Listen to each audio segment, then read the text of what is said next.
사랑하는 여러분, 우리가 조금 전 우리가 봉독했던 우리 이사야서 9장 6절 7절 말씀 가운데 6절 말씀을 우리 한번 좀 띄워주실까요? 같이 한번 다시 이 말씀을 보면 좋겠어요. 제가 좀 읽어드릴게요. 이는 한 아기가 우리에게 낳고 한 아들을 우리에게 주신 바 되었는데 그의 어깨에는 정사를 메었고 그의 이름은 기묘자라 모사라. 이 모사는 상담자라는 이런 뜻입니다. 전능하신 하나님이라 영존하시는 아버지라 평강의 왕이라 할 것임이라. 여러분, 이 말씀은요, 이사야 선지자가 예수님의 탄생 700년 전에 예언한 말씀입니다. 예언한 말씀이에요. 정확히 말씀드리면 예수님의 탄생을 예언한 말씀입니다. 특별히 여기 보면 한 아기 한 아들이 되어 있잖아요. 이 말은 메시아 또는 구원자로 세상에 오실 예수 그리스도를 예표하는 말씀입니다. 그리고 그 다음에 기묘자, 모사, 전능하신 하나님, 영존하신 아버지, 평강의 왕, 이건 전부 예수님의 이름입니다. 다른 이름의 뜻은 다 여러분이 아시니까 제가 생략하고요. 제가 이 말씀 가운데 특별히 주목하고 싶은 단어가 있어요. 그것은 기묘자입니다. 이 기묘자라고 하는 이 히브리 말의 뜻을 보면 모든 자연의 법칙을 초월한 놀랍고도 기적적인 분, 모든 자연의 법칙을 초월한 놀랍고도 기적적인 분, 또는 이상하다, 희한하다, 놀랍다, 이런 표를 씁니다. 그래서 이 기묘자를 영어로 이야기하면 놀라우신 예수님, Wonderful Jesus, 이렇게 됩니다. Wonderful Jesus. 여러분, Wonderful, 이 표현은 이게 어떤 표현이냐면 모든 것에 대해서 막 말할 수 없는 그 기쁨과 막 흥분, 그러면서도 그 즐거움을 표현할 때 Wonderful 그러잖아요. 이 한마디면 이게 전부 통하거든요. 너무너무 놀랍다는 거예요. 이런 이 표현이 바로 기묘자, 예수님의 이름 가운데 이 이름이 있다라고 하는 겁니다. 여러분, 예를 들어서 우리가 사람 가운데도 혹시 그런 경험해 보셨습니까? 내가 그 이름만 생각해도 괜히 막 기분이 설레이고, 내가 그 이름만 불러도 막 기분이 설레이고, 주로 여러분의 자녀들이 그럴 것 같아요. 저도 저희 막내 이름만 생각해도 막 괜히 가슴이 설레이고요. 그냥 막 웃음이 막 나와요. 막 이름만 불러도 제가 하루의 모든 피곤이 그냥 싹 가시는 것 같은 막 힐링이 되는 이런 느낌을 받습니다. 실제로 이름만 불러도 그 이름만 생각해도요, 마음의 상처들이 치유되는 경우가 있어요. 회복되는 경우가 있어요. 막 그 이름만 딱 불러도 막 갑자기 막 내 안에서 막 능력이 막 이렇게 흘러나가는 그런 경우가 있어요. 우리가 초대교회를 보면 알 수 있잖아요. 초대교회에 예수님의 제자들, 사도들을 한번 생각해 보십시오. 그들에게 물질이 있었습니까? 없었어요. 무슨 그렇다고 해서 빽이 좋았고 줄이 있었나요? 권세가 있었나요? 없었어요. 그들은 쫓겨다니는 입장이었어요. 그러니까 물질이 풍요 속에서 살 수가 없는 겁니다. 항상 가난 속에서 허덕이며 고통 속에 살았어요. 그런데도 불구하고 그들에게는 놀라운 능력이 있었어요. 그 놀라운 능력이 뭐냐면 이 베드로가 이야기했잖아요. 성전 비문에 이 나면서 걷지 못한 자를 향하여 나는 지금 너에게 줄 금도 없고 은도 없고 아무것도 없지만 네 안에 있는 예수 그리스도 이 이름으로 명하노니 일어나 걸어라 라고 했을 때 예수 그리스도의 이름으로 명하노니 일어나 걸어라. 예수 그리스도의 그 이름이 40년 동안 한 번도 걷지 못한 자를 이렇게 세웠다고 하는 사실을 믿으시기 바랍니다. 그러니까 이 초대교회 성도들에게 이 예수의 이름, 예수 그리스도의 이 이름은요, 굉장한 능력이었어요. 그 예수의 이름, 예수 그리스도의 그 이름을 포기할 수 없어서 때로는 순교의 현장으로 가기도 하고, 때로는 그 예수의 그 이름이 너무나도 뜨겁고 능력이 되기 때문에 예수의 이름으로 그 예수님을 못 받고 예수님을 비난했던 사람들 막 그 자리에서 3,000명씩 5,000명씩 회개하고 구원받게 하는 이 세례 역사가 나타나기도 하고, 예수의 이름으로 막 귀신 들린 자가 쫓겨가기도 하고요. 이 기가 막힌 이런 기적적인 일들이 어디에서 일어났냐면 예수 그리스도의 이름에서 일어났다는 거예요. 우리가 기묘자라고 했을 때 Wonderful Jesus, 이런 뜻이 바로 그런 의미가 그 속에 담겨져 있다라고 하는 것입니다. 그 다음에 9절 말씀을 한번 보겠습니다. 자, 그러면 9절 말씀은 어떤 말씀인지 우리 같이 한번 읽어보도록 할까요? 그 정사와 평강의 더함이 무궁하며 또 다윗의 왕자와 그의 나라에 군림하여 그 나라를 굳게 세우고 지금 이후로 영원히 정의와 공의로 그것을 보존하실 것이라. 만군의 여호와의 열심히 이를 이루시리라. 아멘. 여러분, 이 말씀은 예수님의 왕권을 이야기합니다. 그 정사와, 이 정사라고 하는 것은 그 당시 왕에게 이렇게 붙여진 그 어떤 뭐라고 할까요? 왕의 그 품위, 이 권세를 드러나기 위해서 막 이렇게 큰 열쇠 같은 거를 가지고 막 목에다 이렇게 담기도 하고, 또는 그 왕의 복장 있잖아요. 이런 걸 지금 이야기하는데, 정사와 평강의 더함이 무궁하며 또 다윗의 왕자와 그의 나라에 군림하여 그 나라를 굳게 세우고 지금 이후로 영원히 정의와 공의로 그것을 보존하실 것이라. 만군의 여호와의 열심히 이를 이루시리라. 이 말씀은 예수 그리스도의 그 왕권이 영원하며 세상에 오시는 그리스도께서 하나님의 열심과 하나님의 뜻을 이룬 데 있어서 100% 완전히 반드시 그 하나님의 그 뜻이 예수 그리스도를 통해서 완성될 것이다. 완전히 이루어질 것이다. 여호와의 열심히 이를 이루시리라. 이 말은 주님이 이 세상에 오신 그 목적을 반드시 이루실 것이라고 하는 약속의 말씀이 담겨져 있는 겁니다. 우리가 구약 성경을 보게 되면 이 구약 성경에서 예수님에 관한 예언들이 많이 나옵니다. 약간의 차이가 있지만 한 350번 정도 나온다는 거예요. 그 350번의 예수님에 관한 예언 가운데 성탄에 관한 예언들이 나와요. 수십 번 나와요. 또 거기에 나온 그 예언 가운데 재림에 관한 예언도 나옵니다. 재림에 관한 예언을 빼고는 이 구약에서 성탄에 관련된 예언부터 시작해서 모든 예수님에 관한 예언이 이미 다 이루어졌어요. 이미 다. 그 가운데 오늘은 성탄절이니까 이 성탄절, 이 예언이 어떻게 이루어졌는지 이 구약에서 예수님의 이 성탄 또는 이 탄생을 예언한 4가지 대표적인 예언이 있는데 여러분에게 좀 소개해드립니다. 첫 번째는 창세기 3장 15절 말씀입니다. 이 창세기 3장 15절은 예수님의 탄생을 최초로 예언한 말씀입니다. 우리 같이 읽어보도록 할까요? 내가 너로 여자와 원수가 되게 하고 내 후손도 여자의 후손과 원수가 되게 하리니 여자의 후손은 내 머리를 상하게 할 것이요 너는 그의 발꿈치를 상하게 할 것이니라. 아멘. 이 여자의 후손은 장차 동정녀의 몸에서 탄생하실 인류의 구속자 되시는 그리스도를 가리킵니다. 이걸 우리가 신학적으로 표현할 때 원시복음이라는 표현을 쓰게 됩니다. 원시복음이라는 표현을 쓰는 것은 첫째 아담이 에덴에서 사탄의 유혹에 받아서 실패한 것을 둘째 아담 되시는 그리스도께서 사탄의 권세, 머리를 짓밟아 회복 불능의 상태로 만들어서 승리를 주실 거라고 하는, 승리를 약속하는 소망의, 희망의 메시지이기 때문입니다. 더 중요한 것은 예수님의 탄생이 늦게 소개되고 후대에 기록된 것이 아니라 예수님의 이 탄생은 모든 예언 가운데 가장 첫 번째로 그 예언이 이루어졌다고 하는 겁니다. 그래서 이 창세기 3장 15절은 예수님의 탄생을 예언했고 모든 예언 가운데 첫 번째 예언입니다.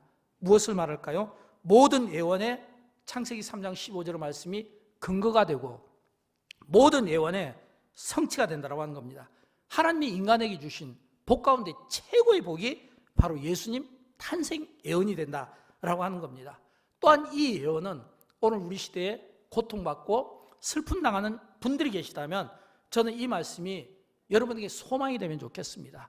왜냐하면 2000년 전 예수님께서 우리의 구주로 메시아로 구원자로 세상에 오신 것처럼 창세기 3장 15절 있는 말씀을 2000년 전 하나님께서 예수 그리스도를 통해서 이루신 것처럼 또 예수 그리스도를 통해서 십자가에 죽으시고 부활하심으로 우리에게 구원과 새 생명을 주신 것처럼 지금도 마찬가지예요. 하나님은 그 시대에 에덴 동산에서도 일하셨고 창세기 3장 15절의 말씀을 이루실 때도 일하셨고 예수님께서 탄생하실 때도 일하셨고 지금도 우리 시대에 지금도 우리의 예배 가운데 임하시고 지금도 우리 속에서 일하심을 믿으시기 바랍니다.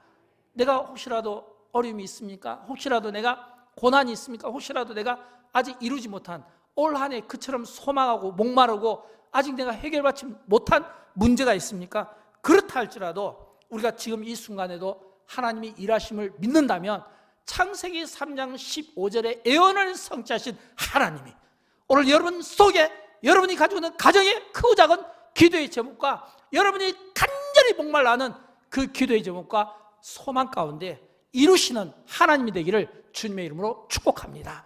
이루어지기를 진심으로 축복하는 거예요. 두 번째는 이사야서 7장 14절의 성탄의 예언입니다. 이 예언은 예수님의 탄생을 동정녀 탄생으로 예언한 말씀이 됩니다. 우리 같이 한번 읽어보도록 할까요? 그러므로 주께서 친히 징조로 너희에게 주실 것이라. 보라, 처녀가 잉태하여 아들을 낳을 것이요 그의 이름을 임마누엘이라 하리라. 아멘. 여러분, 이 말씀은 예수님의 동정녀 탄생은 예수님께서 아담의 후손으로 이 세상에 오신 것이 아니라고 하는 겁니다.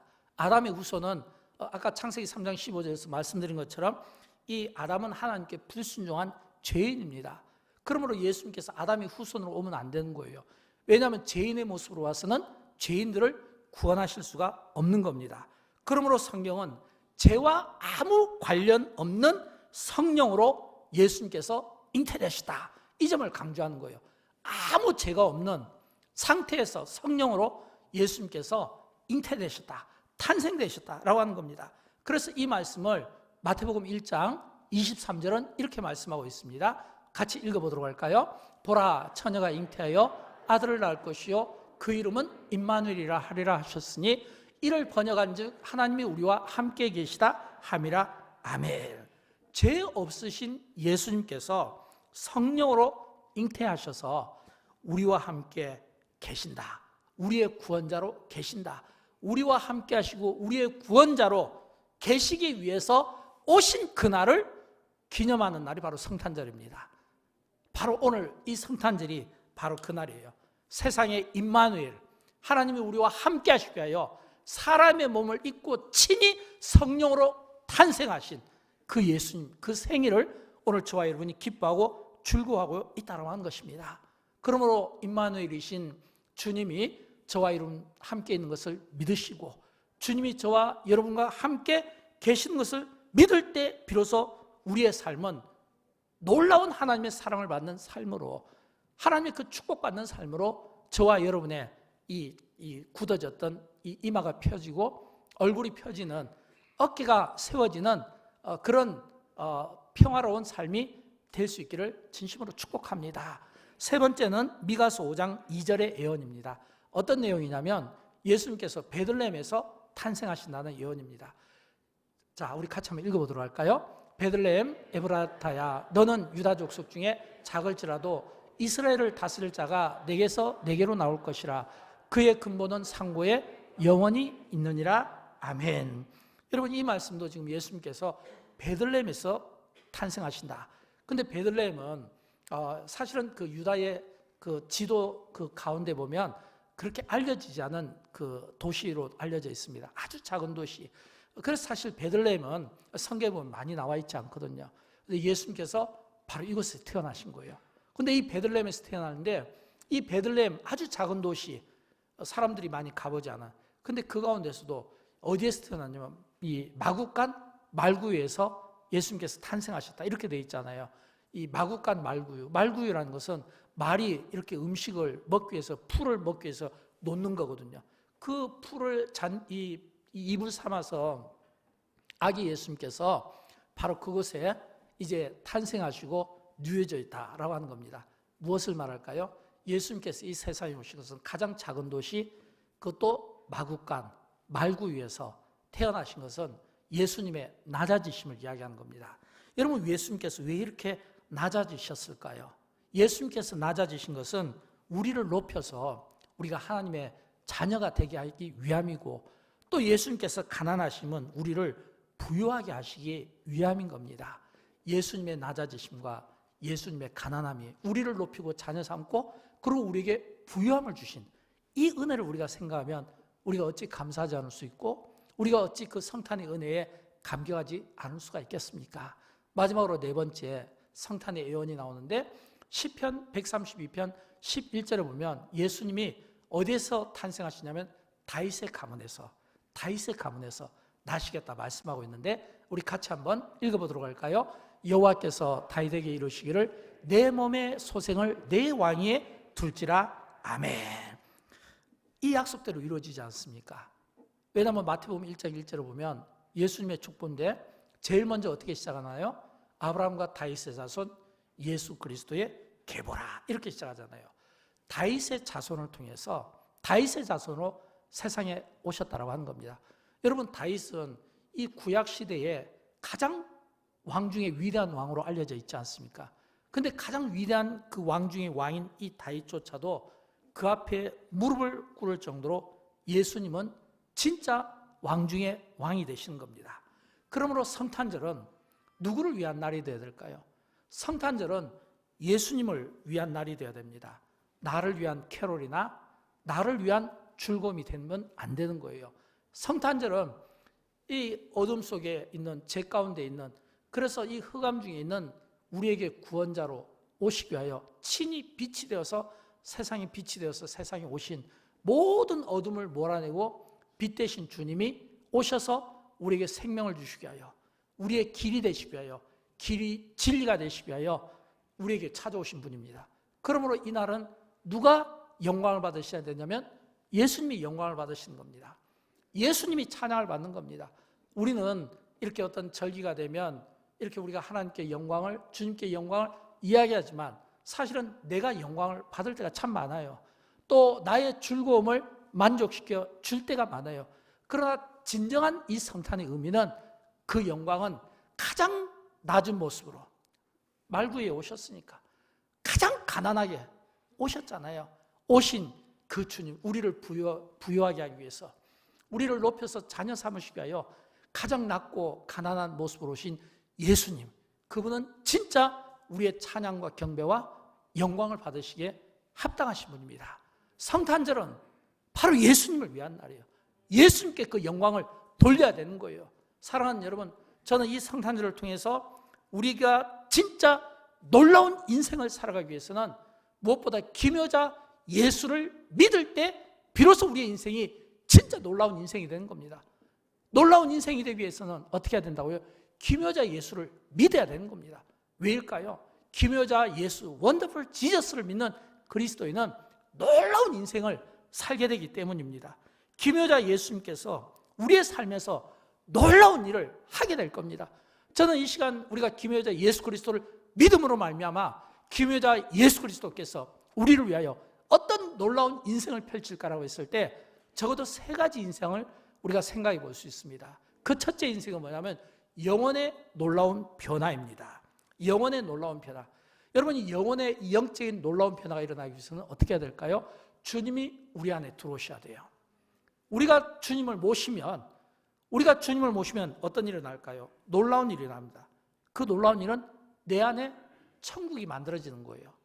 내 안에 천국이 내 마음이 천국이 되는 거예요. 쉬운 예로 예수님께서 수가성의 여인을 찾아가 주셨잖아요. 수가성의 여인을 찾아가 주셨을 때 이 수가성의 여인은 어떤 영적인 상태였을까요? 이 여인은 우선 이 유대 나라에서 유대 나라는 그늘이 없거든요. 그렇다고 우물도 많지 않고, 그러니까 이게 물을 한 번 기르러 가기 위해서는 밤중에 움직여야 되는 거예요. 왜냐하면 나무도 없고 그늘도 없고 우물도 작고. 근데 이 여인이 완전 대낮에 햇빛이 쨍쨍 질 때 물을 기르러 왔거든요. 사람들과 마주치면 안 되는 여인의 아픔이 있는 거예요. 그 여인의 아픔, 어떤 슬픔 또는 죄의 문제, 삶의 문제, 복잡한 문제가 그 여인을 덮고 있었기 때문에 사람들 앞에 나가기가 어려웠던 겁니다. 그런데 예수님께서 이 여인을 찾아와 주셨어요. 예수님께서 말씀하십니다. 너가 먹는 이 물은 먹어도 다시 목마르겠지만 내가 주는 물은 목마르지 않을 것이다. 영원히 목마르지 않을 것이다. 그 속에서 영생하도록 솟아나는 샘물이 될 것이다. 기가 막힌 말씀을 예수님께서 이 수가성 여인에게 해주었을 때 이 수가성의 여인이 예수님의 그 말씀을 받고 그 마음에 주님을 모시니까 천국이 된 거예요. 지옥과 같은 삶을 살았던 여인이 천국의 삶을 사니까 여러분 아시잖아요. 이 수가성 여인이 예수님을 만나면서 그 영혼이 완전히 새롭게 변화가 되니까 그렇게 사람들을 피해 다니던 여인이 사람들을 찾아가게 된 겁니다. 내가 그리스도를 보았다. 와보라. 내가 만난 예수 그리스도를 너희가 만나기를 원한다. 그처럼 의기소침하고 소심했던 사람들을 피했던 이 여인이 사람들 앞에 당당하게 나타나서 내가 주님을 만났다. 주님이 내 삶을 바꾸어 놓았다. 내가 예수님 말씀을 받으면서 내 영혼이 천국이 되었다. 굉장히 당당한 모습으로 전도자로 쓰임을 받는 겁니다. 사랑하는 여러분, 저는 이 성탄절날 기묘자 예수 그리스도께서 우리를 찾아와 주심으로 말미암아 저와 여러분의 의기소침하고 소심하고 죄의 문제로 갈등하고 고민하는 모든 우리의 삶의 현장이 wonderful life, 완전히 우리의 인생이 기가 막힌 새로운 인생으로 바뀌는 그런 축복을 이번 이 성탄절날 있게 되기를 주님의 이름으로 축원드립니다. 모두가 다 놀라운 성탄절 인생을 살았으면 좋겠어요. 그 다음에 두 번째 변화는 인격에 놀라운 변화가 일어나게 됩니다. 우리 안에 있는 이 죄의 문제가 얼마나 우리를 쪼이는 걸 알 수 있죠. 죄 때문에 우리는 이 인격이 변하기가 진짜 어려운 거예요. 근데 그리스도의 말씀을 통해서 예수님이 우리를 찾아와 주셔서 만나면 우리에게 변하는 것은 영혼, 그 다음에 뭐냐면 인격이 바뀌는 거예요.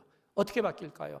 죄로 인해서 닫혀있던 나의 마음이 이 복음을 통해서 마음이 열리니까 이제는 내가 사는 것이 아니라 내 안에 들어오신 그리스도께서 나를 대신해서 사는 겁니다. 바울이 우리에게 참 놀라운 고백을 했죠. 우리가 잘 아는 갈라디아서 2장 20절 대표적인 말씀인데 같이 읽어보도록 할까요? 내가 그리스도와 함께 십자가에 못 박혔나니 그런즉 이제는 내가 사는 것이 아니요 오직 내 안에 그리스도께서 사시는 것이니라. 아멘. 여러분, 이거는 지금 바울이 자기의 인격이 바뀌었다는 겁니다. 과거에는 자랑을 많이 하고 과거에는 뭔가 과시하면서 좀 뭔가 이렇게 일삼던 그 삶이 이제는 그리스도를 만나고 그리스도가 자기 안에 들어오면서부터 자기가 과거에 그처럼 자랑했던 모든 것들은 다 배설물로 다 십자가에 내가 이제 못 박힘으로 이제는 내가 사는 것이 아니라 내 안에 그리스도께서 사신다. 이 말은 자기 안에 보배로우신 주님이 있다는 겁니다. 보배로우신 주님이 주인이 되어서 산다는 거예요. 그렇다면 이제는 바울은 나를 위한 삶이 아니라 주님을 위한 삶입니다. 여러분, 이게 인격의 놀라운 변화입니다. 이런 예수 그리스도를 통해서 우리의 인격이 변화가 되면 여러분, 이런 인격이 변화된 사람들의 특징이 뭔지 알아요? 인격이 변화된 사람들의 특징은 나를 생각하지 않고 약자를 생각합니다. 내 중심에서 약자 중심으로, 내 중심에서 타인 중심으로, 내 중심에서 타인을 배려하는 마음으로 내 생각과 주장으로 살아가는 것이 아니라 다른 사람의 그 주장과 그 생각을 배우려고 노력을 하는 거예요. 여러분, 우리가 모두를 하나로 만들기는 어려워요. 모두를 사랑하는 것은 어렵습니다. 모두를 사랑한다는 건 진짜 어렵지만 그러나 모두를 사랑할 수 있는 유일한 길이 있다면 그건 뭐냐면 나 중심을 포기하고 내려놓고 타인의 삶을 존중하고 그리고 내 삶에서 약자 중심으로 어렵고 힘든 분들을 생각하면서 늘 자기 생각보다는 주님의 생각을 가지고 살 때 비로소 전부를 사랑할 수 있는 길이 열리게 된다고 하는 겁니다. 전부를 사랑하는 것은 어디에서부터 시작하냐면 인격의 변화에서부터 시작하는 거예요. 저는 저와 여러분 우리의 인격이 주님 안에서 날마다 새롭게 변화되기를 주님의 이름으로 축원드립니다. 마지막으로 세 번째, 삶에 놀라운 변화가 일어납니다. 어떤 변화가 일어나냐면 예수님을 딱 내 안에 모시면 불가능하게 여겨졌던 일들이 가능해지게 되는 겁니다. 여러분, 세상에서 아무리 좋은 것을 얻어도 예수님이 없으면 아무것도 아닌 거 아시죠? 그 좋은 것이 좋은 게 아니라 예수 없는 좋은 거, 물질이든 건강이든 소유든 그 어떤 거라도 예수 없이 되는 것은 위험합니다. 잠시는 나에게 유익과 편리함을 줄 수 있을지 모르지만 나중에는 그것이 나에게 해가 될 수 있어요. 그러나 아무것도 없는 삶이지만 예수님이 내 안에 계시면 예수님 때문에 내 삶에는 기적과 같은 일이 일어난다는 거예요. 그게 바로 원더풀 라이프예요.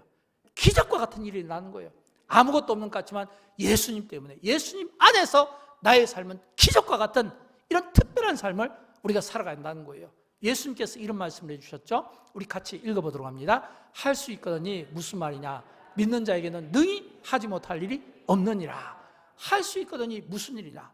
믿는 자에게는 능히 하지 못할 일이 없느니라.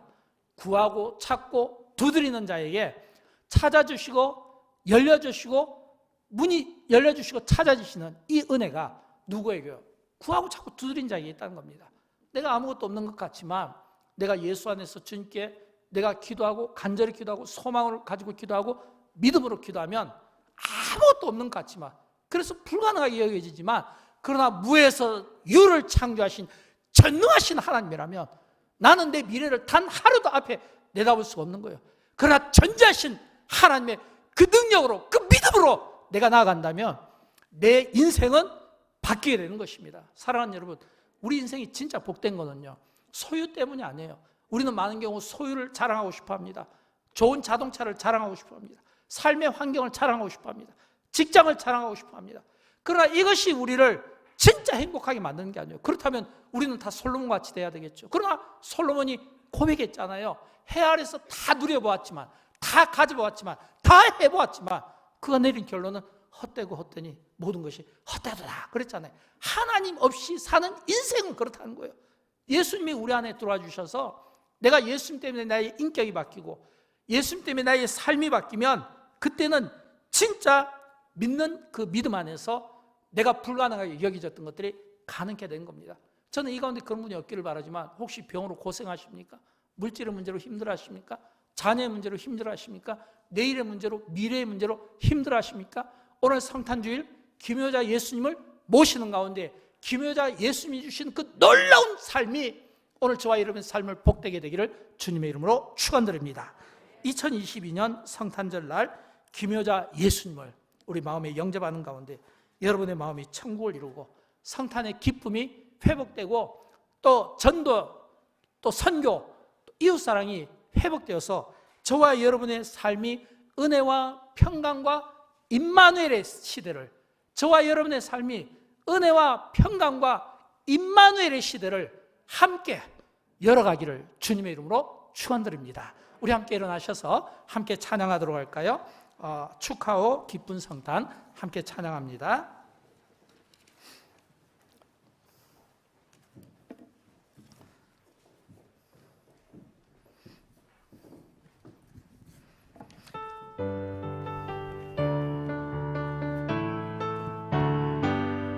축하오 기쁜 성탄, 축하오 기쁜 성탄, 축하오 기쁜 성탄, 또한 복된 새해 큰 기쁜 소식 전해드리요.